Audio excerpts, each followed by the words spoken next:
ચાલો સૌથી પહેલા ગઈકાલની આપણે વાત કરીએ બાળકો. ગઈકાલે આપણે જે રિવિઝન કર્યું હતું, સોરી, જે મુદ્દો આપણે સમજ્યા હતા, શું હતું? યોજનાના પ્રકારો. તો બાળકો કેટલા, અને ગઈકાલે મેં તમને તમારો એ પણ લોજિક ક્લિયર કરી દીધો હતો કે યોજનાના કેટલા કેટલા પ્રકાર હોય અને કઈ રીતે કામ થતું હોય છે. તો વિદ્યાર્થી મિત્રો, યોજનાના પ્રકારો.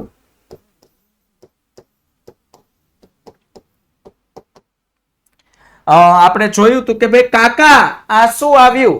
યોજનાના કેટલા પ્રકારો? તો વિદ્યાર્થી મિત્રો ટોટલ 6 પ્રકાર. કાકા આ શું આવ્યું? તો સૌથી પહેલો પ્રકાર હતો બાળકો કાયમી યોજના, કે જેમાં રોજબરોજના નિર્ણયો લેવાના હોય છે. ગઈકાલે આપણે બહુ ડિટેલમાં ચર્ચા કરી હતી. ત્યારબાદ બાળકો નંબર 2 પર આવે છે કાર્યકારી. હા, તમને પૂછવાનું, સોરી, બોલો નંબર 2 પર કઈ યોજના આવે છે? કાર્યકારી યોજના. ત્યારબાદ વિદ્યાર્થી મિત્રો નંબર 3 પર આવે છે કાકા આ શું આવ્યું? આ એટલે આવશે બાળકો યસ, આકસ્મિક યોજના.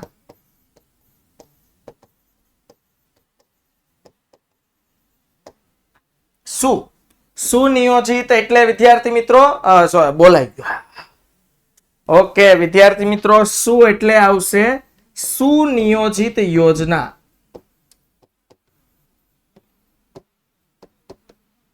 સુનિયોજિત યોજના. ત્યારબાદ વિદ્યાર્થી મિત્રો નંબર 5 પર આવશે કાકા આ શું આવ્યું? આવ્યું આપણે બોલીએ છીએ પણ એ આવશે, અને એ એટલે એક ઉપયોગી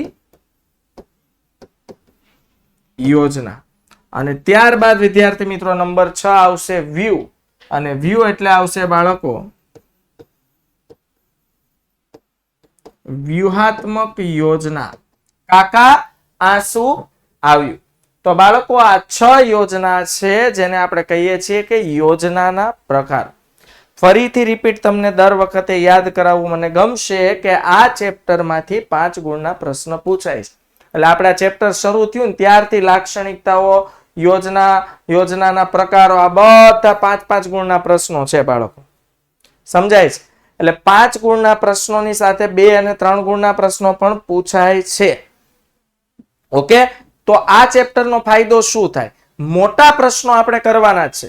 જો મોટા પ્રશ્નો આપણે કરશું તો એમાંથી જ નાનો પ્રશ્ન પૂછાશે.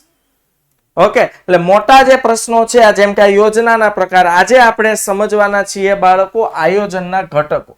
તો બહુ પ્રોપર અને વ્યવસ્થિત ધ્યાન રાખશું તો ક્યાંય વાંધો આવવાનો નથી. તો આજે આપણે શીખવાના છીએ આયોજનના ઘટકો. શું બાળકો? આયોજનના ઘટકો. ઓકે, તો આયોજનના જે ઘટકો છે બાળકો, પેલા તમને છે ને એ સમજાય તો ઘટકો એટલે શું? ઘટકો એટલે દેશી ભાષામાં કહીએ ને બાળકો તો ઇન્ગ્રેડિયન્ટ્સ.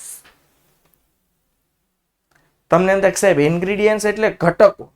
આપણે કોઈ પણ ખાવાની વસ્તુ ખરીદીએ એટલે એની પાછળ એના ઇન્ગ્રેડિયન્ટ્સ લખ્યા હોય. જેમ કે તમે આઈસ્ક્રીમ ખરીદો તો એમાં લખ્યું હોય મિલ્ક, એમાં મેન પેકેટ ઉપર લખ્યું હોય મિલ્ક બેઝ આઈસ્ક્રીમ. પાછળ ઇન્ગ્રેડિયન્ટ્સમાં વાંચો એટલે લખ્યું હોય મિલ્ક 5%, 95% એસેન્સ ને પાવડર ને, હે ને? તો આ બધા એના ઘટક તત્વો કહેવાય બાળકો. તમે કોઈ પણ વસ્તુ ખરીદશો, કોઈ પણ વસ્તુ ખાવાની, તમે ફ્રાઈમ્સ ખરીદો છો, કુરકુરે ખરીદો છો, XYZ કોઈ પણ વસ્તુ બાળકો ખરીદીએ છીએ, તો આ કોઈ પણ વસ્તુ ખરીદતા એની પાછળના પેકેટ પર તમે જો જુઓ છો તેને કહેવાય છે બાળકો ઇન્ગ્રેડિયન્ટ્સ. શું કહેવાય બાળકો? ઇન્ગ્રેડિયન્ટ્સ. ઓકે, ત્યારબાદ વિદ્યાર્થી મિત્રો આપણે વાત કરીએ આયોજનના આ ઘટકોની. તો આયોજનમાં પણ કેટલા ઘટકો હોવા જોઈએ જેનાથી વસ્તુ સંપૂર્ણ બને. જો હું ખરેખર કહેવા શું માંગુ છું, આપણે કોઈ ચોક્કસ વસ્તુ બનાવી હોય તો એમાં ઘણા બધા તત્વો ભેગા થાય અને પછી એ ચોક્કસ વસ્તુ બને. ઓકે, ઘણા બધા ઘટકો ભેગા થાય. દીપ વસાણી સુરતમાં ક્યાં રહો? સુરતમાં બેટા તું આય સુરતમાં, અત્યારે મને ફોન કરજે, હું તને લેવા આવી. હા, મારા ઘરે મહેમાન ગતિ કરવાનો એમ પૂછે સાહેબ સુરતમાં ક્યાં રહ્યો છો? સુરતમાં આપણે સરથાણા જકાત નાકા કહેવાય. હોય ને, તમે ગૂગલ સર્ચ કરશો ને એટલે મળી જશે. તો સમજો વિદ્યાર્થી મિત્રો, આપણે કઈ વસ્તુ બનાવીએ જેના જુદા જુદા ઘટકો આપણને યાદ હોય. તો ફોર એક્ઝામ્પલ આપણે લઈએ છીએ બાળકો સ્ટ્રોબેરી નહીં, શું લઈ? Cold cocoa. ચાલો, સરસ મજાની ગરમી છે ને, આજે આપણે એનું કામ કરીએ. ચાલો, કોલ્ડ કોકો મારે બનાવવો છે. પીધો છે ને કોલ્ડ કોકો? હા, મજા જ આવ્યા કરે. હા, તો બાળકો કોલ્ડ કોકો બનાવવા માટે સૌથી પહેલા મારે કયા કયા ઘટકો જોઈએ? મિલ્ક. ત્યાર પછી નંબર 2 પર આવશે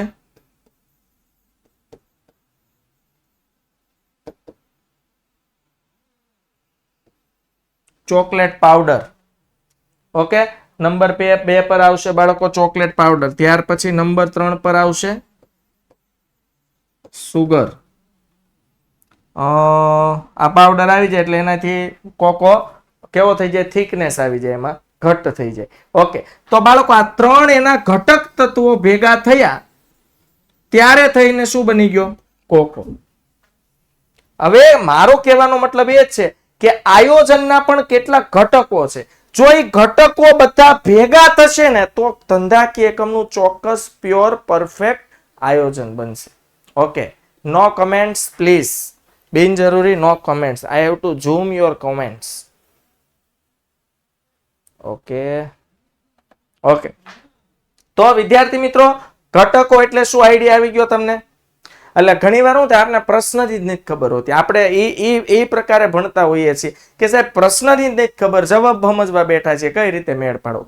ઘટકો એટલે શું? પહેલો જ પ્રશ્ન ત્યાં આવીને ઉભો રહી. તો ઘટકો એટલે જુદી જુદી વસ્તુથી આપણી મેન વસ્તુ બનતી હોય તો એ જુદી જુદી વસ્તુને મેન વસ્તુ બનાવવા માટેના ઘટકો કહેવાય. એમ આપણે કોઈ ધંધાકીય એકમનું ધ્યેય સિદ્ધિ માટેનું આયોજન ઘડવું છે તો આ આયોજન ઘડવા માટે કઈ કઈ બાબતને ધ્યાનમાં લેવી પડે, એ બાબત એટલે આયોજનના ઘટકો જે એમાં હોવા જોઈએ.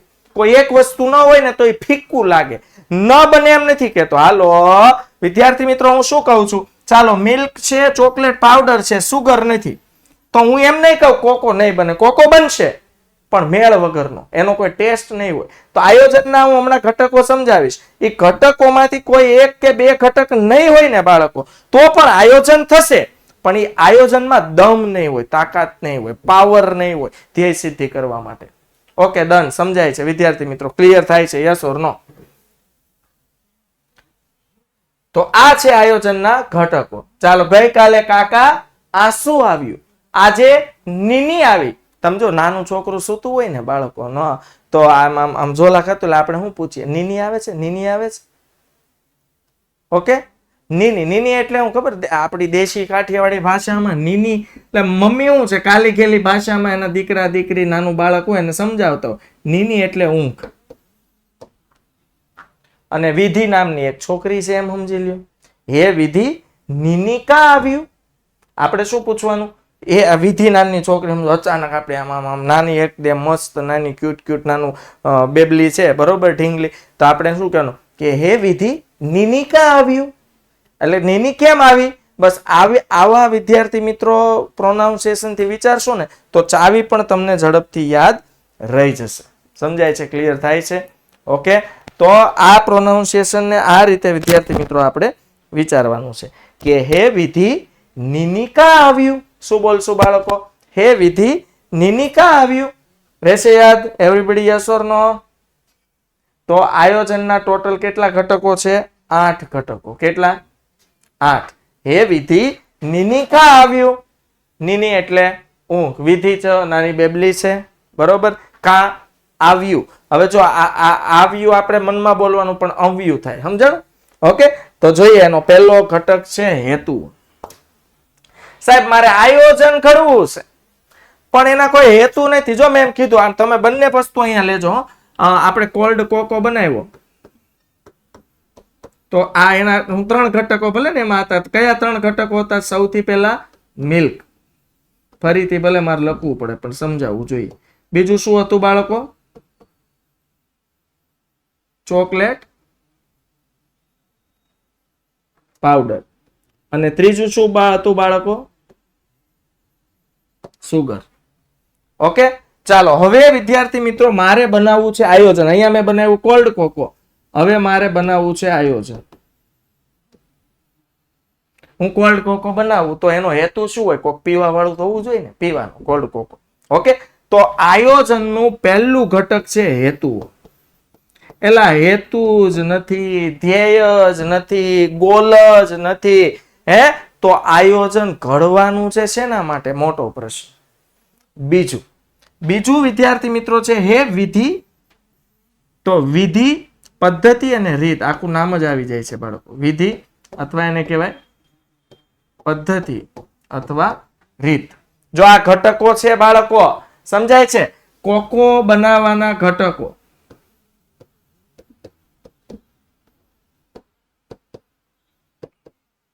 બાળકો આટલું ખાલી પ્રોપર સમજો ને તો અંદર તો તમને ઓટોમેટિક સમજાવવા મળશે.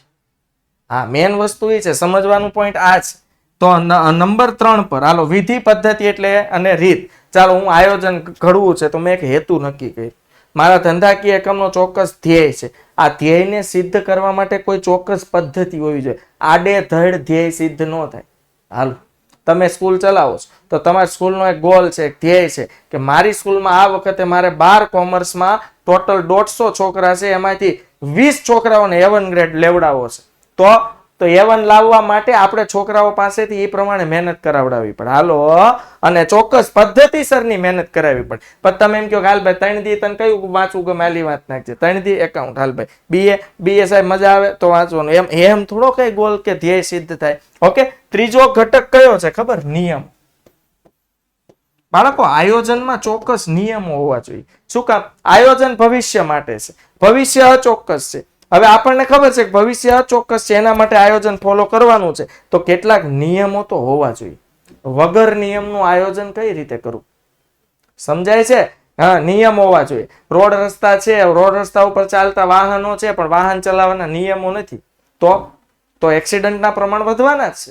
એમ આયોજન છે, આયોજન કરવાની ચોક્કસ પદ્ધતિ છે, પણ આ પદ્ધતિને ચલાવવા માટેના ચોક્કસ નિયમો નથી, તો આયોજન પાંગળું થઈ જશે બાળકો. ઓકે, ત્યાર પછી આપણે જોઈએ નંબર 4 છે નીતિ. આપણે કહીએ નીતિ નિયમો. બસ એ બંનેને તોડી નાખ્યો છે, એક મુદ્દાને 2 મુદ્દામાં કન્વર્ટ કર્યો છે. હમણાં આપણે જોઈએ એના વિશે. ત્યાર પછી નંબર 5 છે બાળકો કાર્યક્રમ. કાર્યક્રમ એટલે ભવિષ્યની રૂપરેખા, કે આપણે ભવિષ્યમાં કઈ રીતે કામ કરવાના છીએ, કોના પછી કયું કામ કરવાના છે, એ આયોજનમાં આપણે નોંધેલું હોય બાળકો. ત્યાર પછી આવશે નંબર 6 અંદાજપત્ર. આમાંથી તમને 1 માર્ક્સનો પ્રશ્ન મળવાનો છે. અંદાજપત્ર એટલે બજેટ, અને બજેટ હંમેશા ભવિષ્ય માટે હોય, અંદાજિત આંકડાનું હોય. ઓકે, જેને પાર પાડવાની આપણે કોશિશ કરવાની હોય છે. એના વિશે હમણાં ચર્ચા કરશું. ત્યારબાદ નંબર 7 આવશે બાળકો વ્યૂહરચના. હવે વ્યૂહરચના વિશે તો ગઈકાલે વાત થઈ. વ્યૂહરચના ઘડવી એટલે શું? બધાથી યુનિક કઈ રીતે બનવું, હરણફાળ કોમ્પિટિશન, હરીફાઈમાં બધાથી આગળ અથવા આપણી પ્રોડક્ટને માર્કેટમાં ટકાવી કેમ રાખવું. હા, ચક્રવ્યૂહ.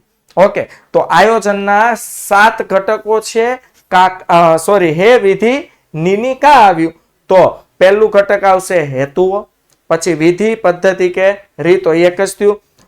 હે વિધિ, ની એટલે નિયમો, અને ની એટલે નીતિ. આમ યાદ રાખવા. ઓકે, કા એટલે બાળકો શું આવ્યું? તો ભાઈ કા એટલે કાર્યક્રમ, અને એટલે અંદાજપત્ર, અને વ્યૂ એટલે વ્યૂહરચના. સિમ્પલ મુદ્દા. જો ધ્યાન રાખો, કોન્સન્ટ્રેશન રાખો ને તો બધું બાળકો અહીંયા ને અહીંયા યાદ થઈ જાય એમ છે, પણ એ આપણા હાથમાં છે. સમજાય છે? તો હે વિધિ, નિની કા આવ્યું? હે એટલે હેતુઓ, વિધિ પદ્ધતિ અને રીત, નીતિ અને નિયમો. જો નિયમો નીતિ છે, પણ તમે ઉપર નીચે મુદ્દો કરી નાખો તોય કઈ વાંધો નથી. સમજાય છે? અને આ રીતે લખો. આપણે નીતિ નિયમો શબ્દ બોલવો બહુ ગમે છે, તો આ રીતે શબ્દ કરી નાખવાનો, નીતિ નિયમ. નીની કા એટલે કાર્યક્રમ, આવ્યું એટલે અંદાજપત્ર, અને વ્યૂહ એટલે વ્યૂહરચના. યાદ રહેશે ને વિદ્યાર્થી મિત્રો? ચાલો લાસ્ટ ટાઈમ મારી સાથે રિપીટ કરવાનું છે કે હે વિધિ, નિની કા આવ્યું? હે એટલે હેતુઓ, વિધિ એટલે વિધિ, પદ્ધતિ કે રીત, નીની એટલે નીતિ અને નિયમો, એટલે કાર્યક્રમ, એટલે અંદાજપત્ર અને વ્યૂહ એટલે વ્યૂહ રચના. ચાલો વિદ્યાર્થી મિત્રો 1 by 1 મુદ્દા આપણે જોઈ લઈએ. ચાલો હેતુ. હાલો, ઘટકોમાં તમને સમજાઈ ગયું ઘટકો એટલે શું? એ 7 પોઈન્ટ ભેગા થાય ને તો આયોજન બને, તો એનો ટેસ્ટ આવે. એમાંથી એકાદું ખડી જાય એટલે એનો ટેસ્ટ ફીકો થઈ જાય. કહેવાનો મતલબ છે આયોજન પાંગળું થઈ જાય, જોઈએ તેવું કામ આપશે નહીં. હેતુ, બાળકો ધ્યેય નક્કી કરવું અને તેને પાર પાડવું તે ધંધાકીય એકમનો મુખ્ય હેતુ હોવો જોઈએ. આજે કોઈ પણ ધંધાકીય એકમ હોય, આપણે અવારનવાર આના વિશે ચર્ચા કરી છે. કોઈ પણ ધંધાકીય એકમ છે એનો મુખ્ય હેતુ ધ્યેયને સિદ્ધ કરવાનો હોવો જોઈએ. પહેલા તો ધ્યેય નક્કી કરવો પડે, નક્કી થાય તો સિદ્ધ થાય. ધ્યેય નક્કી જ ન થાય તો સિદ્ધ કરવાનો કોઈ પ્રશ્ન ઉભો થતો નથી. એટલે અહીંયા કઈ લખ્યું છે કે ધ્યેય નક્કી કરવું, આ પ્રથમ પ્રાથમિકતા, અને નક્કી થયેલા ધ્યેયને શું કરવાનું છે? પાર પાડવાનું છે. આ બીજી પ્રાથમિકતા. એ ધંધાકીય એકમનો મુખ્ય હેતુ છે. તે નક્કી કરતી વખતે એકમને અસર કરતા દરેક પરિબળોને ધ્યાનમાં લેવા પડે છે. કયા કયા પરિબળો? તો ધંધાકીય એકમને અસર કરતા આંતરિક પરિબળો અને ધંધાકીય એકમને અસર કરતા બાહ્ય પરિબળો. આંતરિક પરિબળો ધંધાકીય એકમના કંટ્રોલમાં હોય છે. બાહ્ય પરિબળો ધંધાકીય એકમના કંટ્રોલમાં બિલકુલ હોતા નથી. આયોજન તો ભવિષ્ય માટે હોય છે. તો ભવિષ્ય માટે જ્યારે આયોજન કરવાનું હોય ત્યારે બાહ્ય પરિબળો ખૂબ અસર કરતા હોય છે.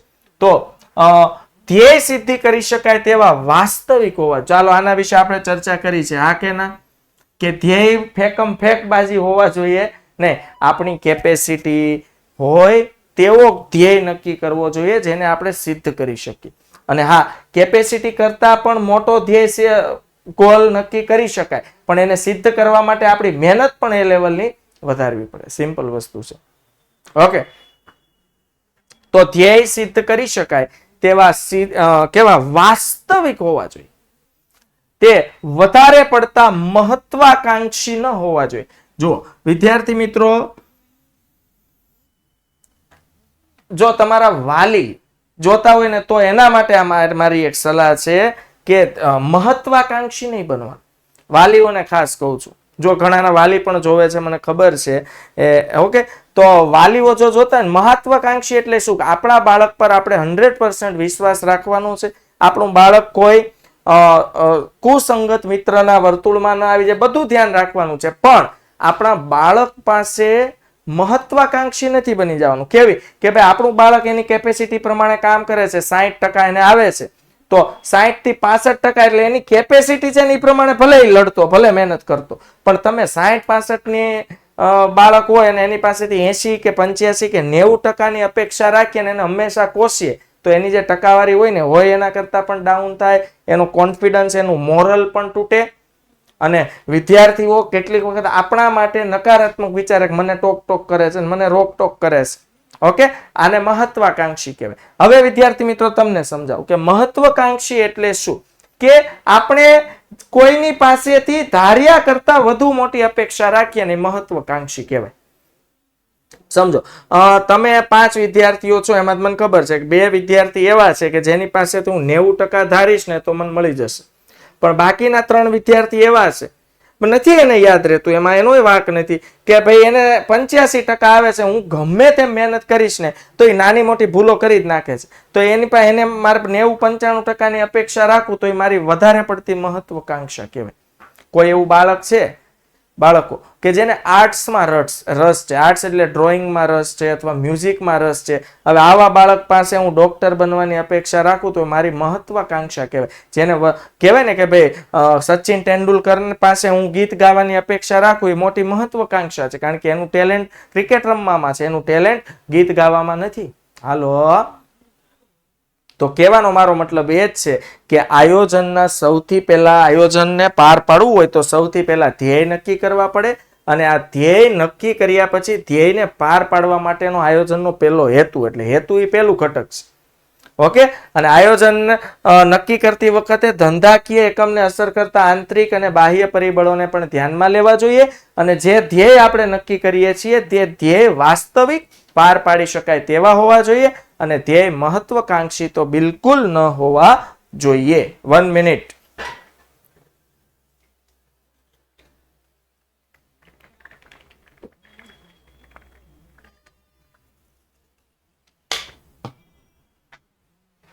ओके, डन डना डन डन, यस और नो?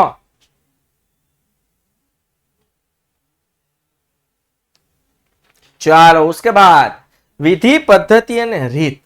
દુનિયાનું કોઈ પણ કામ કરો, કામ કરવા માટેની ચોક્કસ પદ્ધતિ હોવી જોઈએ. આડાવડું કોઈ કામ થતું નથી. એક કીડીની હાર આમ ચાલી જતી હોય ને, સમજો કીડી એક દર બનાવ્યું હોય અને દરમાં પોતાના ભોજન માટે કોઈ કીડિયારું પૂર્યું હોય, ત્યાંથી એક સિંગલ દાણો લઈને જતી હોય ને, તો એની ચાલવાની ચોક્કસ પદ્ધતિ હોય, એની રીત હોય. સમજાય છે? તમે જોજો, એક જ સિંગલ લાઈનમાં સિગ્નલ આપતા પહોંચી જાય. રસ્તોય ભટકે નહીં, કારણ કે ચોક્કસ પદ્ધતિથી ચાલે છે. જ્યાં પદ્ધતિનો અભાવ હોય ને બાળકો, ત્યાં તમે તમારા ચોક્કસ ધ્યેય પાર પાડી શકતા નથી. જેમ કે કીડી રસ્તો ભટકી ગઈ, કારણ કે પદ્ધતિ જ નથી ક્યાંથી એના દર સુધી પહોંચવું. ઓકે, તો વિદ્યાર્થી મિત્રો સાંભળો, વિધિ એટલે અમુક પ્રવૃત્તિ કેવી રીતે કરવી તે માટેની રીત. બસ સિમ્પલ વસ્તુ છે. કેમ કે સાહેબ વિધિ એટલે શું? તો વિધિનો સિમ્પલ મીનિંગ થાય છે વિધિ ઇક્વલ ટુ રીત. વિધિ એટલે અમુક પ્રવૃત્તિ કેવી રીતે કરવી તે માટેની રીત. આજે કોઈ પણ કામ છે ને કરવાની અલગ અલગ જુદી જુદી પદ્ધતિઓ હોય છે બાળકો. જો શિક્ષણ લેવલ એવું છે, જો વિદ્યાર્થી મિત્રો, જેમ કે હું BA ભણાવું છું, તો BA વિષયના 10 શિક્ષકો ભેગા કરો ને, તો આ સેમ ટોપિક ચલાવવાની 10 ની પદ્ધતિ કેવી હોય? જુદી જુદી. પણ જેની પદ્ધતિ વિદ્યાર્થીઓને ફાવટ આવે એમાં વિદ્યાર્થીઓ વધુ રસ લેશે, એમાં વિદ્યાર્થીઓને જલ્દી યાદ રહેશે. હાલો, પદ્ધતિ એટલે ખબર પડી, એક જ કામ જુદી જુદી રીતે થઈ શકે એને કહેવાય પદ્ધતિ, રીત. ઓકે, હવે શું કીધું છે? જો પદ્ધતિ એ ધંધાકીય એકમનો જે કાર્યક્રમ છે. કાર્યક્રમ એટલે કહી દો, કાર્યક્રમ એટલે કાર્ય કરવાનો ક્રમ. જો એના શબ્દમાં જ લખેલું છે બાળકો. કાર્યક્રમ એટલે શું? ચોક્કસ જુદા જુદા કાર્યો કરવાનો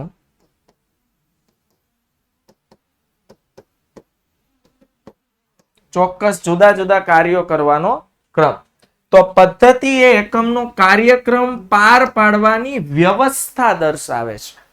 આજે ધંધાકીય એકમના જુદા જુદા કાર્યો છે, એક પછી બીજું, બીજા પછી ત્રીજું, ત્રીજા પછી ચોથું, આવા જુદા જુદા કાર્યોને પાર પાડવા હોય. પાર પાડવો એટલે કાર્યો સિદ્ધ કરવા હોય. તો એ સિદ્ધ કરવા માટેની વ્યવસ્થા એટલે પદ્ધતિ. વ્યૂહરચના એકમોને હરીફો સામે ટકી રહે. જો ગઈકાલે મેં સમજાવ્યું હતું, વ્યૂહરચના ક્યારે જરૂર પડે? કે ધંધાકીય એકમના જે હરીફો હોય, એટલે હરીફાઈમાં ટકી રહેવાની વ્યવસ્થા એટલે વ્યૂહરચના. સમજાય છે? ક્લિયર થાય છે? બ્લર દેખાય? બધાને બ્લર દેખાય છે? ઓલ સેટ છે ભાઈ? આપને બ્લર દેખાતું હોય એનો મતલબ આપણું નેટવર્ક સ્લો છે, તો નેટવર્ક એરિયામાં જાઓ અથવા તો 5G કરાવો. હા, ઓકે. વ્યૂહરચના બાળકો, આમાં તમને હું 3 વસ્તુ કહી દઉં. જો પદ્ધતિની ખબર પડી જશે, વ્યૂહરચનાની ખબર પડી જશે અને નીતિની ખબર પડી જશે. તો આ ત્રણેયનો તફાવત યાદ રાખજો. પદ્ધતિ એટલે શું? પદ્ધતિ એ ધંધાકીય એકમના જુદા જુદા કાર્યક્રમોને પાર પાડવાની વ્યવસ્થા. વ્યૂહરચના એટલે શું? ધંધાકીય એકમના હરીફો સામે કઈ રીતે ટકી રહેવું. સમજો, હું જે વસ્તુનું ઉત્પાદન કરું છું એવી વસ્તુ બીજા 5 લોકો ઉત્પાદન કરે છે, તો એ 5 કરતા મારી પ્રોડક્ટને હું માર્કેટમાં કન્સિસ્ટન્સી કઈ રીતે આપું, મારી પ્રોડક્ટને હરીફાઈમાં કઈ રીતે ટકાવી રાખું. કારણ કે ગ્રાહક તો કેવી વસ્તુ છે, આપણાથી નાની પણ ભૂલ થશે તો એ બીજા વ્યક્તિની પ્રોડક્ટ ખરીદી લેશે. એવું ન થાય તો નાનામાં નાની વાતનું ધ્યાન રાખવું અને એવી વ્યૂહરચના ઘડું કે જેથી હું માર્કેટમાં લાંબો સમય ટકી રહું, એને કહેવાય વ્યૂહરચના. નીતિ એટલે શું? નીતિ એ ઉદ્દેશોને કઈ રીતે પાર પાડી શકાય તેની માહિતી પૂરી પાડે છે. આપણે જો આપણા વાલીઓ, આપણા શિક્ષકો એમ કે નીતિથી કામ કરવા. ચાલો, શબ્દો તમે સાંભળ્યો છે કે હ્યુમન બીઈંગ એટલે માનવીએ હંમેશા નીતિથી કામ કરવું જોઈએ. આ કહેવત છે. હા ઓલું તમે કહેતા હતા ને, શું કહેવાય કેમિસ્ટર કે છે એ સિદ્ધાંત શું કે છે?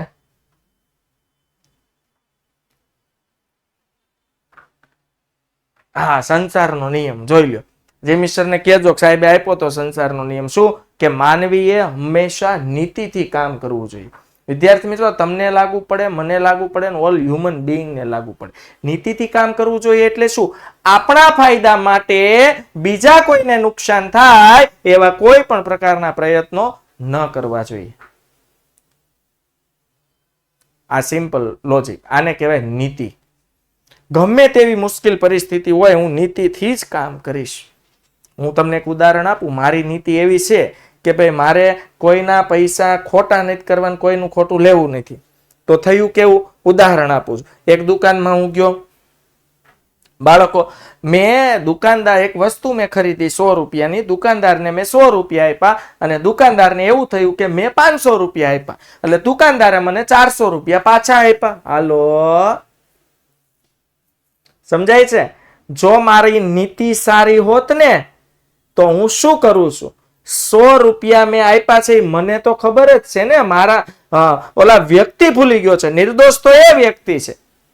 હવે હું જો 400 રૂપિયા ઘરે લઈને જતો રહું તો એ 400 રૂપિયાથી કઈ મારો મોટો બંગલો નથી બંધાઈ જવાનો. પણ એ અનીતિનું કામ છે ને અનીતિના 400 રૂપિયા ક્યારે ટકવાના નથી. 400 ના બમણા, ટ્રિપલ ને 4 ગણા થઈને જતા રહેશે આપણી પાસે. એવા અનીતિના રૂપિયા નહીં લેવાના. તો આવા સંજોગોમાં એઝ અ હ્યુમન બીંગ આપણે શું કરવું જોઈએ? દુકાનદારને નથી ખબર, હાલો અરે ભૂલાઈ ગયું સાહેબ, મોજ આવી ગઈ, આપણે હો દીધા ને ઓલા 400 હામાં પાછા આપ્યા. તો આવા સંજોગોમાં જો નીતિમત્તા વાળો માણસ હોય ને એ શું કરે? દુકાનદારને કે સાહેબ તમારો વેમ પડ્યો છે, મેં તમને 100 ની જ નોટ આપી છે, પણ તમને એમ કે 500 ની નોટ છે એટલે તમે મને 400 રૂપિયા રિટર્ન આપ્યા. ઓકે, ભૂલ થઈ ગઈ છે. દુકાનદારના મનમાં તમારી વેલ્યુ વધી જાય, દરેક પાછા આપે. હા, બધાને આપવા જ જોઈએ. આ પણ ઉતારવાનું છે. માત્ર પુસ્તકીય કીડો નહીં બનવાનું. ભણતર તો જરૂરી જ છે, ચોપડીયું જ્ઞાન જરૂરી છે, પણ આ ગણતર એ જરૂરી છે. જીવનમાં 5% ઓછા આવશે ને તો ચાલશે, પણ હ્યુમન બીઈંગની ટકાવારી ગણવામાં આવે ને એમાં આપણા 100% આવવા જોઈએ બાળક. સમજાય છે? આ વસ્તુ છે જીવનમાં. આ ઘડતર શીખીને જવાનું છે. તમે વિદ્યાકુલ સાથે જોડાયા છો તો માત્ર ભણતર ઉપર તો ધ્યાન દેવાનું જ છે. એ તો આપણા ફ્યુચર માટે અતિ ઇમ્પોર્ટન્ટ છે, પણ ગણતર અને ઘડતર જરૂરી છે.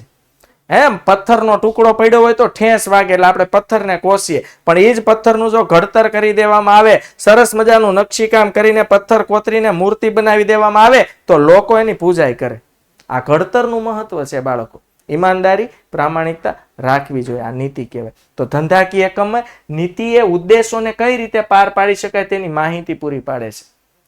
કે ધંધાકીય એકમ પોતાના ઉદ્દેશો જે છે એ કઈ રીતે પાર પાડશે, કઈ પોલિસી અપનાવશે. Honesty policy, quality is my priority. જો ઘણાની નીતિ આવી હોય, ક્વોલિટી ઇઝ માય પ્રાયોરિટી, 2 રૂપિયા મોંઘા લઈશ પણ ક્વોલિટીમાં છેડછાડ નહીં કરવું. હાલો, સમજાય છે? યસ ઓર નો? તો જો આના બિહાફમાં લખી દઉં, નીતિના બિહાફમાં. ઘણા લોકો લખે ક્વોલિટી ઇઝ અવર મોટો,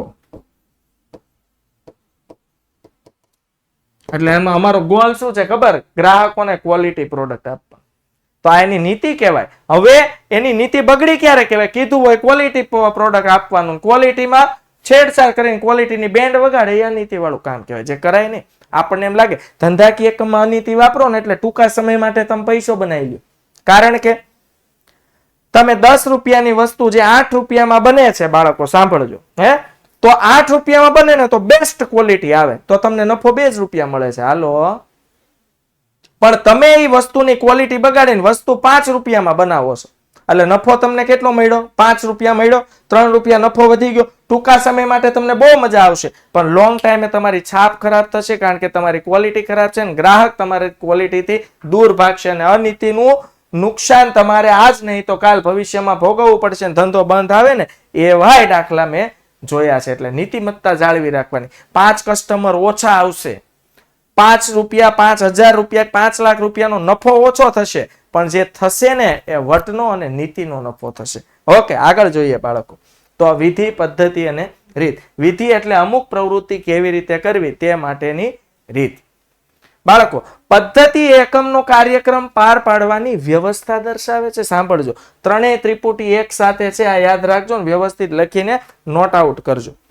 પદ્ધતિ એ ધંધાકીય એકમના જુદા જુદા કાર્યોને કઈ રીતે પાર પાડવા એની વ્યવસ્થા. વ્યૂહરચના ધંધાકીય એકમને હરીફો સામે ટકાવી રાખવાની વ્યવસ્થા. અને નીતિ ધંધાકીય ઉદ્દેશોને કઈ રીતે પાર પાડી શકાય તેની માહિતી. જ્યારે વિધિ નક્કી કરેલ ઉદ્દેશોને કઈ રીતે પાર પાડવા તેનો માર્ગ બતાવે છે. વિધિ શું કરે? આપણો જે ધ્યેય છે એ ધ્યેયને કઈ રીતે પાર પાડવું, કઈ એવી યુનિક પદ્ધતિ છે કે જેથી ધ્યેય સરળતાથી સિદ્ધ થાય. વિધિ એટલે અમુક પ્રવૃત્તિ કેવી રીતે કરવી તે માટેની રીત. સિમ્પલ, આ મેં સમજાવ્યું બધું, આ બંને પાછું રિપીટ થાય છે. સમજાય છે વિદ્યાર્થી મિત્રો? યસ ઓર નો, હા કે ના? Okay, done done done done. उसके बाद નંબર 3, નિયમો. આયોજનમાં નક્કી કરેલ કાર્યક્રમને પાર પાડવા નિયમો હોવા જોઈએ. મને એક ઓર્ડર મળ્યો છે અને આ ઓર્ડરમાં સમજો ઉદાહરણ તરીકે વિદ્યાર્થી મિત્રો મને આઈસ્ક્રીમનો ઓર્ડર મળ્યો છે. સમજો આજે આમાં પહેલો દિવસ હતો, સ્કૂલ શરૂ થઈને છોકરાઓને મોજથી આઈસ્ક્રીમ ખવડાવવાનું હતું. તો થયું એવું કે અચાનક ડિસિઝન લેવાનો થયો. તો સાંજે 10 વાગે આઈસ્ક્રીમની દુકાને જઈને ઓર્ડર આપવા ગયો. કેટલા વિદ્યાર્થીઓનો આઈસ્ક્રીમ છે? તો કે ભાઈ 4000 વિદ્યાર્થીઓનો. ઓકે, તો આઈસ્ક્રીમ વાળાને મેં કીધું ભાઈ આઈસ્ક્રીમ બની જાય 4000 વિદ્યાર્થીઓનો. તો કે બની તો જાય પણ મારે નાઇટ પાળી કરવી પડે, રાત્રે કામ કરવું પડે એમ. ઓકે, અને સવારે તમને કેટલા 11 વાગે મળે એમ. તો હવે શું થયું બાળકો? નિયમો કોને કહેવાય? કે ભાઈ ચોક્કસ નિયમો હોવા જોઈએ. મારે ઓર્ડરને પાર પાડવો છે તો પહેલા તો મારે ક્વોલિટી નથી બગાડવી. ઓકે, બીજું મને ઓર્ડર મળ્યો છે તો મારે પ્રોડક્ટ બનાવવાની છે, કારણ કે એ પ્રોડક્ટ મને એટલા માટે ઓર્ડર મળ્યો કે એક પ્રકારનું આઈસ્ક્રીમનો ટેસ્ટ મારા થકી આવે છે. તો પહેલા તો મારે નીતિ જાળવી રાખવાની છે. બીજું નિયમો. હવે કર્મચારીઓ સવારે વિદ્યાર્થી મિત્રો કર્મચારીઓનો આવવાનો ટાઈમ છે સવારે 7 વાગ્યા. ઓકે, અને અગત્યનો ઓર્ડર છે છતાં કર્મચારીઓ આવ્યા 8 વાગ્યા, એટલે નિયમ તોડ્યો. તો આ નિયમ હોવો જોઈએ, સમયસર ધંધાકીય એકમમાં આવવાનો. જો નિયમ તોડે તો બોલો આપણે જે ઓર્ડર પૂરો કરવો તો એ ઓર્ડર સમયસર પૂરો કરી શકીએ તેમ નથી, કારણ કે કર્મચારીઓ નથી આવ્યા, મોડા આવ્યા છે. તો ચોક્કસ નિયમ બનાવ્યો કે 7 વાગ્યે એટલે 7 વાગ્યે પંચિંગ થઈ જ જવું જોઈએ. 7 ને માથે 1 મિનિટે પણ પંચિંગ થશે એટલે તમારી હાફ CL ગણાશે, એટલે અડધી રજા તમારી ગણાશે. સમજાય છે? હા, જો કેટલું મસ્ત ઉદાહરણ આપ્યું ગોંડલિયા. Very good. યસ, જો યાદ કરાયું. વિદ્યાકુલનું આપણું ગ્રુપ છે, બરોબર છે. બિનજરૂરી કમેન્ટ કરવાની સખત મનાઈ છે, તોય 5-7 હળિયું કરે છે કે નહીં? બાકી નિયમ તો એવો છે, આ તો અમે હજુ સ્ટ્રિક્ટ નથી થતા, પણ જો અતિમાં ગતિ નો યાદ રાખવાનું. આજે નિયમો શબ્દ આવ્યો ને એટલે જો હું એક સરસ મજાની બીજો નિયમ કહી દઉં. અતિમાં શું ના હોય? ગતિ ના હોય. આ યાદ રાખવાનું. જો તમે અતિ મેસેજ કરશો ને તો ગ્રુપ એડમિન ઓનલી થઈ જશે. પછી ક્યાં જાઓ મેસેજ કરવા? સોલ્યુશન શોધવા ક્યાં જશો? અને આવું 5-7% લોકોના લીધે થતું, અને 5-7% લોકોને કહું છું કે નહીં કરવાનું આવું. કારણ કે આપણે આ દુનિયામાં યાદ રાખવાનું, આપણે કોઈનું સારું ન કરીએ ને તો કઈ નહીં, કોઈનું ખરાબ તો બિલકુલ નહીં કરવાનું. જો આપણા 5%ની બિનજરૂરી hi, hello, yes, okay, thank you આવી કમેન્ટને લીધે જો ગ્રુપ બંધ થતું હોય ને બીજા જેન્યુન 50, 500, 200 લોકોને નુકસાન થતું હોય, એવું ક્યારે બાળકો કરવાનું નહીં. સમજાય છે? તો આપણા ગ્રુપના નિયમો છે, બરોબર. 11મું ધોરણ હોય કે 12મું ધોરણ હોય, નિયમ શું છે? બિનજરૂરી મેસેજ નહીં કરવાનો. તમે અંદરો અંદર ચાલો સોલ્યુશન શોધતા હો અને કોઈએ સોલ્યુશન આપ્યું, થેન્ક યુ કહેવાની જરૂર નથી. બસ એ દિલથી સમજી જાય કે હા ભાઈ આને આપ્યું, થેન્ક યુ હોય. એ આ ગ્રુપ પૂરતું. કારણ કે ઘણીવાર શું થાય કે કોઈએ પ્રોપર એનો જેન્યુન પ્રશ્ન નાખ્યો અને અંદર એટલા hi, hello, hi, how are you, bye bye ના મેસેજ એટલા બધા હોય, એ મેસેજ જતો રહ્યો ઉપર, તો જોવાનો અમારથી ચૂકી જવાય તો એનો જવાબ એને નથી મળતો. એ વ્યક્તિ માટે નુકસાન છે, એટલે આવું નહીં કરવાનું. ઓકે, નિયમ હોવા જોઈએ. જો નિયમોથી કર્મચારીઓમાં શિસ્તની સ્થાપના થાય. બોલો આ સાચું ખોટું? કર્મચારીઓ ડિસિપ્લિનમાં આવે. સ્કૂલ છે તો શાળાના નિયમો છે. માથામાં તેલ નાખવું જોઈએ, પ્રોપર યુનિફોર્મ પહેરવો જોઈએ, શૂઝ પહેરવા જોઈએ, શૂઝની અંદર સોક્સ પહેરવા જોઈએ. આ શિસ્તના નિયમો છે ને, એટલે વિદ્યાર્થી જેવો લાગે છે. નકર તમને શું લાગે છે? છૂટછાટ હોય તો તારે ફંકી પેન્ટ પહેરવું હોય, ફાટલું પેન્ટ, હાલો હોય કે ન હોય? યસ ઓર નો? હા કે ના? વિદ્યાર્થી મિત્રો, મસ્ત સરસ મજાનું શું પહેરવું હોય? ફંકી પેન્ટ પહેરવું હોય. ઓકે. પછી આમ ક્યારેક તો દોડતા આવે. કેમ દોડતો આવે? એટલી બધી ઉતાવળ હતી ભણવા આવે? ના સાહેબ, ઉતાવળ નહોતી, પણ કૂતરું વાંચ્યું. પછી તો ક્યાં જવું ફંકી પેન્ટ જોઈને? હે ને? તો શિસ્તની સ્થાપના કરવા માટે નિયમો હોય છે. શાળાના નિયમો છે કે 7 વાગે હાજર થવાનું, ન આવે એટલે બહાર ઉભો રાખવાનો. બહાર ઉભો રાખો તો બીજે દિવસે ટાઈમે આવે. સિમ્પલ વસ્તુ છે, હોવું જ જોઈએ. તો ધ્યેય સિદ્ધિ અને નિરીક્ષણનું કાર્ય સરળ બને. જો બાળકો યુનિફોર્મની પેટર્ન હોય ને, તો નિરીક્ષણ સરળ બને. કોઈ એક અડો વિધાઉટ યુનિફોર્મ આવે, સીધો ભરાઈ જાય. ખબર છે, બધાથી જુદો પડશે. હાલો. બાળકો, જો નિયમો શું હોવા જોઈએ? કામના કલાકો દરમિયાન કામદારોએ મોબાઈલનો ઉપયોગ કરવો જોઈએ નહીં. કે જે સમયમાં તમારે ધંધાકીય એકમમાં આવીને કામ કરવાનું છે, એ સમયમાં તમે મોબાઈલનો ઉપયોગ કરશો, તમે મને પ્રોડક્શન શું કરીને આપશો? બીજું, ધંધાકીય એકમમાં ધૂમ્રપાન ન કરવું જોઈએ. Smoking is restricted the production area. ધંધાકીય એકમ હોય ને ધૂમ્રપાન ન કરવું જોઈએ.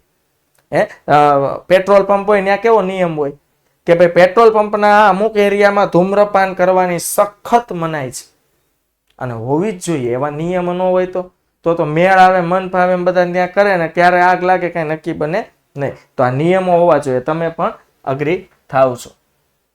નંબર 4, નીતિ. હાલો, નીતિ તો હમણાં આવી ગયું. નીતિ કેવી રાખવાની? ચોખ્ખી. નીતિ કેવી રાખવાની? પ્રામાણિક.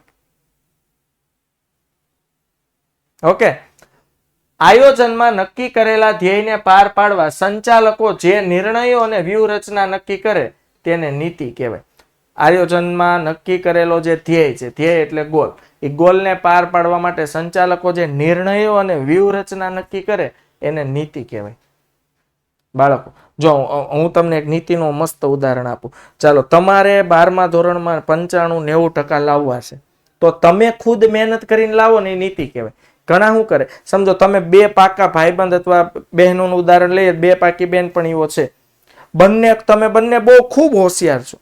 બંને ધારો તો 95% લાવી શકો તેમ છો. પણ એમ 12થી તમે બંને પાકા ભાઈબંધ, પણ અંદર ખાને એક વ્યક્તિને બીજાની બહુ ઈર્ષા થાય છે, એકને જ થાય છે. બીજો તો બહુ વ્યવસ્થિત છે, એની રીતે મહેનત કરે છે. તો જેને ઈર્ષા નથી થતી શું કરશે ખબર? મારે 95% કેમ આવે એમ જ મહેનત કરે. અને ઓલો ઈર્ષાળુ શું કરે ખબર? મારે 95% લાવવા છે, પણ મારે આના કરતા વધુ લાવવા છે. એટલે ઓલો બીજો મિત્ર છે ને, એને ડિસ્ટર્બ કર્યા કરશે, વાંચવા નહીં દે, લખવા નહીં દે, એનો ટાઈમ બગાડશે, ને પોતે રાતે બેહીને વાંચી લે. તો આ અનીતિ કહેવાય. આવું નહીં કરવાનું. આવું થાય ને, ઈર્ષા નહીં કરવાની. બાળકો, બધાએ પોતપોતાના લેવલે મહેનત કરવાની. ભાઈબંધ દોસ્તાર મિત્રોમાં એવી કઈ ઈર્ષા હોય નહીં. નીતિ એકમની એક છાપ ઊભી કરે છે. આવ્યું? આપણી નીતિ કેવી છે? હું ક્વોલિટી પ્રોડક્ટ આપું છું. એક છાપ ઊભી થાય કે આ જ પ્રોડક્ટ લાવો, આમાં મને વિશ્વાસ છે કે આની ક્વોલિટીમાં કોઈ ફેરફાર ન હોય. આ છાપ ઊભી કરી કહેવાય. બાલાજી વેફર જુઓ, એની છાપ જુઓ. તમે વેફર માગો તો કઈ માગો છો? બાલાજી વેફર. આપણે ગુજરાતમાં એની આગવી છાપ છે. બિસ્કિટમાં તમે જુઓ, પાર્લેજી બિસ્કિટની આગવી છાપ છે, કારણ કે એને ક્યારેય એની ક્વોલિટીમાં ચેન્જ નથી કર્યો. બાળકો છે ને, એને માર્કેટમાં પોતાની છાપ ઊભી કરી દીધી છે. સિમ્પલ વસ્તુ છે. ઓકે. તો એકમની કુશળતા અને કાર્ય પદ્ધતિનો પરિચય આપે છે. તમારી માર્કેટમાં આગવી છાપ હોય ને, તો એ તમારા ધંધાકીય એકમની કુશળતાનો પરિચય આપે છે. ધ્યેયની માફક નીતિ પણ વ્યવહારુ અને વાસ્તવિક હોવી જોઈએ. જેમ કે શાક પર માલનું વેચાણ કરવાની. ઘણીવાર જો કોઈ પણ ધંધાકીય એકમની આ નીતિ પણ હોય કે શાક પર એટલે કે ઉધાર માલનું વેચાણ કરવું. તો અલગ અલગ ધંધાકીય એકમની વેચાણ વધારવાની અલગ અલગ નીતિ હોય છે. ટાટા સોલ્ટ ને આ બધું આવી જાય. યસ. ઓકે. ત્યારબાદ આગળ વધીએ બાળકો. કાર્યક્રમ. ધંધાકીય એકમમાં કરવાના થતા જુદા જુદા કાર્યો. આવ્યું? જુદા જુદા કાર્યોને જે ક્રમ આપવામાં આવે છે તેને કાર્યક્રમ કહેવામાં આવે છે. ધંધાકીય એકમમાં જે કંઈ પણ કાર્યો કરવાના છે તે કાર્યોને જે ક્રમ આપવામાં આવે છે તેને કાર્યક્રમ કહેવામાં આવે છે. ઓકે, જો કાર્યક્રમ મુજબ કામકાજ થાય તો ધ્યેય સિદ્ધિના પ્રશ્નો ઊભા જ થતા નથી. સાહેબ, કાર્યક્રમ એટલે સમજો તમારો 95% નો ધ્યેય હોય ને તમે જે ટાઈમ ટેબલ બનાવો છો ને એ તમારો કાર્યક્રમ કહેવાય. કાર્યક્રમ પ્રમાણે કામ થાય તો 95% લાવતા તમને દુનિયાની કોઈ તાકાત રોકી શકતી નથી. સમજાય છે? હું તમને એમ કહું, આપણા વડાપ્રધાન માનનીય વડાપ્રધાન મોદી છે તો એના દરરોજના અલગ અલગ કાર્યક્રમ હોય. કઈ જગ્યાએ જવાનું, કોઈ કયા રાજ્યમાં જઈને કઈ ઇવેન્ટનું ઉદ્ઘાટન કરવાનું, અલગ અલગ કાર્યક્રમ હોય બાળકો. તો એ કાર્યક્રમ સમયસર થવા જોઈએ. જુઓ, ચોક્કસ ટાઈમ હોય કે વડાપ્રધાન 9 વાગે આવશે એટલે 9, 9:15, ભલે મોટા માણસો હોય 5-10 મિનિટ આમ તેમ થાય, પણ એ સમયસર આવે. તમે કોઈ પ્રોગ્રામમાં ગયા હો તો જોજો, ઇનામ વિતરણનો કાર્યક્રમ હોય, સ્કૂલના નાના મોટા કાર્યક્રમ હોય, તો એ કાર્યક્રમ ટાઈમ ટુ ટાઈમ થવા જોઈએ. તમે જોયા છે હે? નહીતર હોય પ્રોગ્રામ 3 કલાકનો થાય 6 કલાક, પબ્લિક ચપ્પલ ફેંકી જાય છે. કારણ કે કંઈક સમય મર્યાદા તો હોવી જોઈએ કે નહીં? આમ ધંધાકીય એકમમાં પણ નક્કી કરેલા કામોનો કાર્યક્રમ હોય ને, કાર્યક્રમ સિદ્ધ થવો જોઈએ, સમયસર પૂર્ણ થવો જોઈએ. ઓકે, સંચાલનનું કામ કાર્યક્રમ મુજબ કામકાજ થાય છે કે નહીં તે જોવાનું છે તથા તેને નક્કી કરેલ ધોરણો સાથે સરખાવી જો તેમાં વિચલનો જણાવ્યા, બંને શબ્દો મેં સમજાવી દીધા છે. ધોરણો એટલે ધારેલા રિઝલ્ટ જે હજુ આવ્યા નથી, અને આપણે ધાર્યું હોય કે ભાઈ 100 યુનિટ બનશે અને બને ખરેખર 80 યુનિટ, તો વિચલન એટલે જે 20 ઓછા બને એને વિચલન કહેવાય. તો એ વિચલનો સુધારવા માટે સુધારાલક્ષી પગલા પણ લેવામાં આવે છે. પણ આવું ક્યારે બને? કાર્યક્રમ નક્કી હોય તો. કાર્યક્રમને ફોલો કરો તો, અને ફોલો ન થાય તો વિચલનોને આપણે સુધારી શકીએ. બસ એકદમ પપ્પુ પોઈન્ટ છે અંદાજપત્ર. બાળકો, ધંધાકીય એકમના નક્કી કરેલા ધ્યેયને પૂર્ણ કરવા માટે અંકુશના માધ્યમ તરીકે અંદાજપત્રનો ઉપયોગ થાય છે. અંકુશના માધ્યમ તરીકે એવું કામ, હું તમને એમ કહું કે રાજ્ય સરકાર પોતાનું બજેટ બનાવે તો રાજ્ય સરકાર એમ કે શિક્ષણ ખાતામાં 500 કરોડ રૂપિયા ફાળવો, પછી રોડ રસ્તામાં 7,000 કરોડ રૂપિયા ફાળવો. તો આ કરોડના આંકડા છે ને એ માત્ર અંદાજિત છે કે શિક્ષણમાં 500 કરોડનો ખર્ચો કરશું, રોડ રસ્તામાં 7,000 કરોડનો ખર્ચો કરશું. અંદાજિત આંકડા છે. એ શું કામ રાખવા પડે? કે નિયંત્રણ રહે કે ભાઈ 500 કરોડનો જ ખર્ચો કરવાનો છો, એનાથી પ્લસ નથી જવાનું. હાલો, આ જે બને ને એને અંદાજપત્ર કહેવાય. અંદાજપત્ર હોય ને તો તમે કંટ્રોલમાં રહ્યો. હે ને? પપ્પાએ તમને મનાલી મોકલા પ્રવાસમાં, 10 દિવસનો પ્રવાસ હતો અને 5,000 રૂપિયા વાપરવાના આપ્યા હતા. પપ્પાએ કીધું હતું 5,000 રૂપિયા જ વાપરવાના છે. હાલો, પણ એ પપ્પાએ છે ને એને અંદાજ આપ્યો.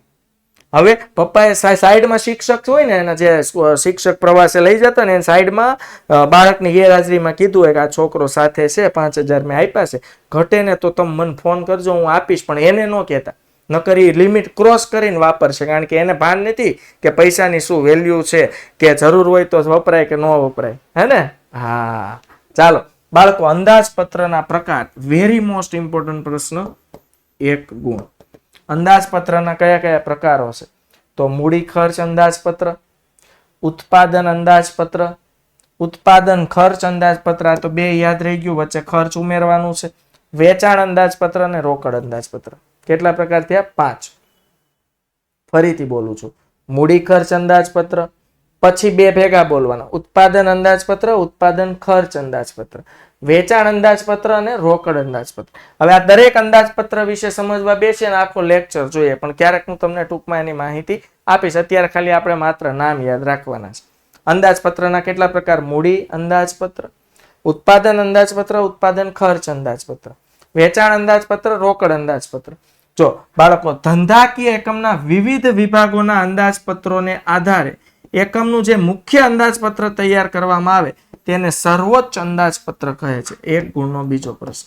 કોઈ એમ કે સર્વોચ્ચ અંદાજપત્ર એટલે શું? સમજો, ધંધાકીય એકમના 4 જુદા જુદા વિભાગ છે: ખરીદ વિભાગ, વેચાણ વિભાગ, ઉત્પાદન વિભાગ અને હિસાબી વિભાગ.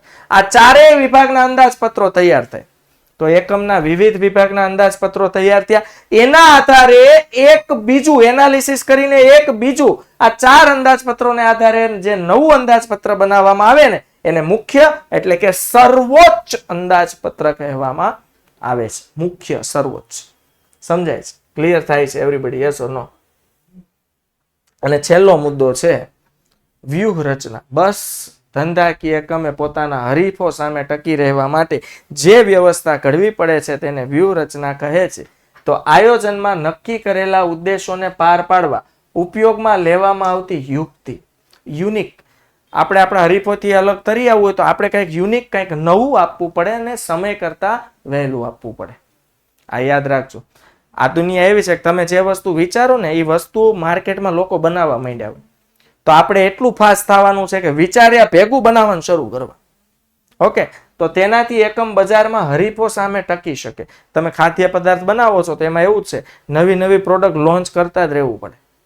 જો તમે પ્રોડક્ટમાં એના ટેસ્ટમાં ફેરફાર નથી કરતા તો લોકોને જો બીજા કોઈ એમાં ઘા મારી ગયો, નવી સારી પ્રોડક્ટ, ટેસ્ટી પ્રોડક્ટ બનાવી દીધી તો આપણી પ્રોડક્ટની વાટ લાગી જાય, માંગ ઘટી જાય.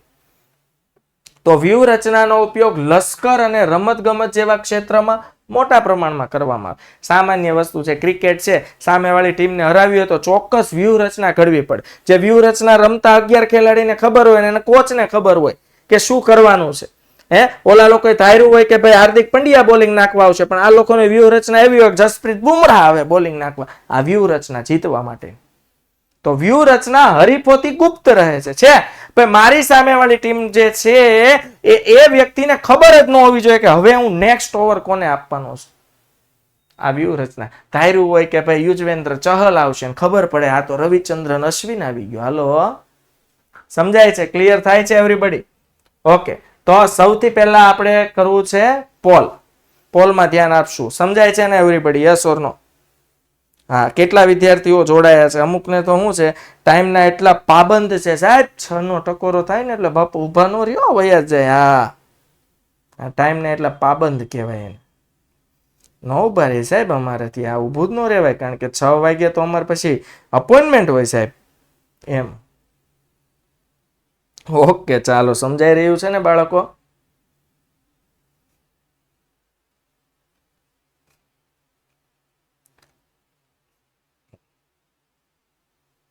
સરસ, વેરી ગુડ. મજા આવી રહી છે બાળકો.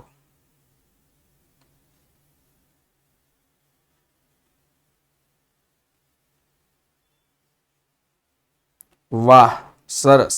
અને વિદ્યાર્થી મિત્રો, ઈમાનદારીથી, નીતિપૂર્વક શું હવે તમે આ કરી લેશો? પ્રશ્ન આજનો આજે જ કમ્પ્લીટ કરો ને. એમ આજે આપણે 1 કલાક લેક્ચર વહેલો લીધો છે. હાલો, તો આપણે 1 કલાકનો ટાઈમ પણ છે. ઓકે, આના પછી કોનો લેક્ચર છે? English. Back to back. Okay, ચાલો તો વિદ્યાર્થી મિત્રો આપણે જોઈએ કે ભાઈ આયોજનના ઘટકો એટલે ઇન્ગ્રેડિયન્ટ્સ વ્યવસ્થિત સમજીને, આ વસ્તુ મેન છે, લખવાના છે. ઓકે વિદ્યાર્થી મિત્રો, ફરીથી આપણે નેક્સ્ટ વીકમાં મળશું. ત્યાં સુધી આવજો. Bye bye, take care, C you, જય હિન્દ, ભારત માતા કી જય.